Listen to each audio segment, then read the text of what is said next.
So మీ నాన్నగారి టైంలో కూడా ఇలాంటి రాజకీయాలు ఉండేవండి ఆయన పీక్లో ఉన్నప్పుడు? లేదనుకుంటా అండి. నేను అసలు ఒక డైరెక్టర్ని పెట్టిన తర్వాత తీసేయటం అనేది ఉండేది అసలు అసంభవం అనుకుంటా నేను. ఈ రోజుల్లో అయితే చాలా ఈజీ, ఈ రోజుల్లో ఇంకా ఈజీ. అవును, ఈ రోజు ఇంకా ఈజీ. బట్ నాతోనే స్టార్ట్ అయిందేమో, నేను స్టార్ట్ అయ్యి ఉండొచ్చు. కానీ ఎన్టీఆర్తో అంత అనుబంధం ఉన్న మీ నాన్నగారు ఎందుకు ఇటువైపు వెళ్ళాల్సి వచ్చింది? అది అంటే ఆయన పర్సనల్ ఇది అండి. ఆయన బాగా హర్ట్ అయ్యారు.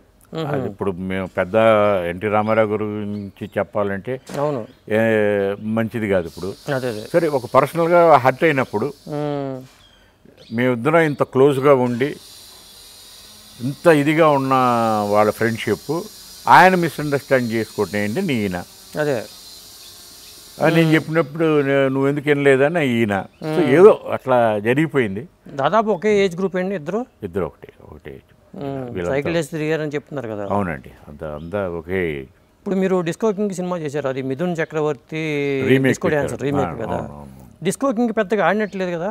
లేదండి, కాకపోతే నేను బాలకృష్ణ బయటకు తీసుకొచ్చిన ఎలివేషన్ నాకే ఉంది. సాహసమే జీవితం అనేది ఫస్ట్ సినిమా హీరోగా. ఆ తర్వాత వచ్చిన సినిమా దాదాపు మీది బహుశా ఇదే ఉంటుందేమో నాకు తెలిసి. సాహసం అంటే అది రామకృష్ణ స్టూడియోస్తో ఎవరిది? వీళ్ళదే సొంత సినిమా అనుకుంటా, సాహసమే జీవితం ఫస్ట్ హీరోగా ఆయన. అదే అది వాళ్ళ బ్యానర్ పిక్చర్సే ఉండేది. ఏ బయట ప్రొడ్యూసర్స్ ఎవ్వరూ బాలకృష్ణ దగ్గరికి అంటే వెళ్ళేదానికి స్కోప్ లేదు. ఆయన రామారావు గారు సీఎం, ఆయన దగ్గరికి వెళ్ళి ఎవరు అడుగుతారు అవును అనే ఒక భయం ఉండేది.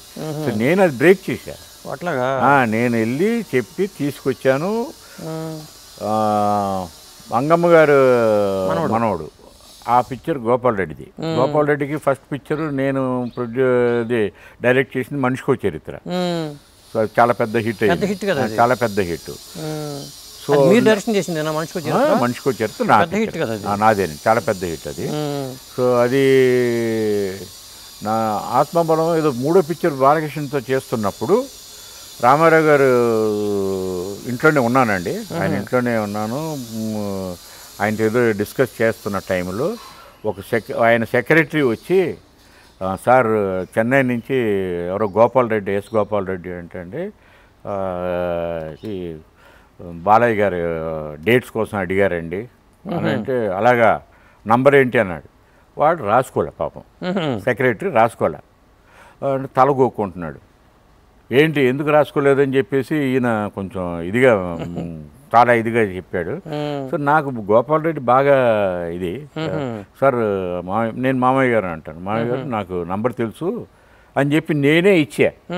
ఇది గోపాల్ రెడ్డి గారి నంబరు రామారావు గారికి ఇస్తే సెక్రటరీకి ఇమీడియట్గా సెక్రటరీ గోపాల్ రెడ్డికి ఫోన్ చేసి గోపాల్ రెడ్డిని అప్పుడు పిలిపించి ఆ పిక్చర్ అక్కడ కోడి రామకృష్ణతో అది వాళ్ళు మొదలుపెట్టారు. అది సో అది ఇండైరెక్ట్గా చూస్తే నా ఒక ఇది మూమెంట్ బాలకృష్ణని బయటికి తీసుకురావడంలో పాత్ర చాలా ఉంది. బట్ అది అందరికి తెలియదు.